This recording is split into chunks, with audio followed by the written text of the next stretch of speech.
As a book collector, I thought it might be helpful for you to know the different formats in which you can find books. The first is the manuscript. Think of the author sitting at their computer, toiling away, and finally creating the final draft of their story. Spiral bound, sometimes typeset, but doesn't have to be. Very unique, limited number of quantities. The next is the uncorrected proof. Proofs are known because they're plain. They're the standard in the industry until advanced reading copies came into play, and that's when graphic design was able to create more elaborate covers for the books. Understanding where an advanced reading copy or proof fits into the food chain might be helpful for you. About 6 to 8 months before a book goes to hardcover editions or final publication, publishers create advanced or proof copies. They send them out to book dealers like ourselves, reviewers, and other interested parties that can create buzz about the author, the storyline, or the series. Unique story, unique concept for a collector, very scarce, and if you can get them signed, all the better. Next comes the first edition. That could be for us because VJ Books focuses on US and UK first edition titles. Can be the US or the more elaborate, usually jacketed UK edition. That's important for me to mention to you here the paperback. And typically collectors don't have paperback books in their collection. But in this case, a publisher may not feel comfortable about a series or an author or the story enough to invest in the production of hardcover editions.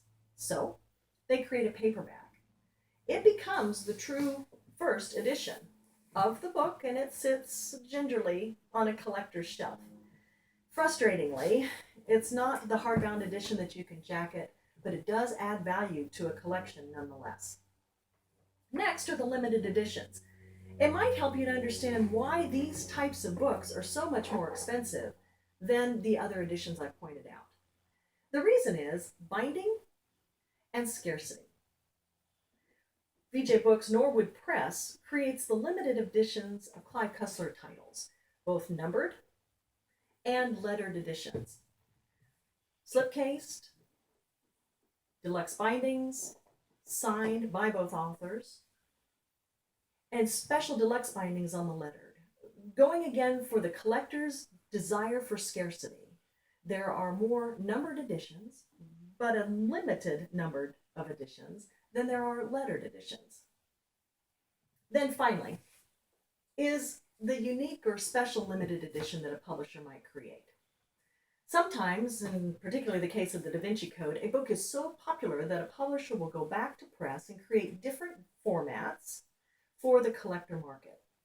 In this case, it's an illustrated edition. It's a valuable asset to any particular collection.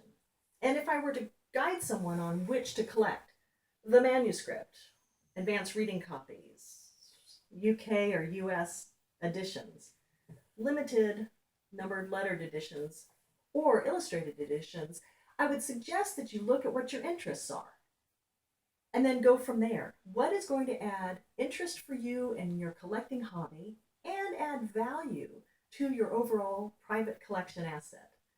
I'm Virginia with VJ Books, Norwood Press, and we're talking books.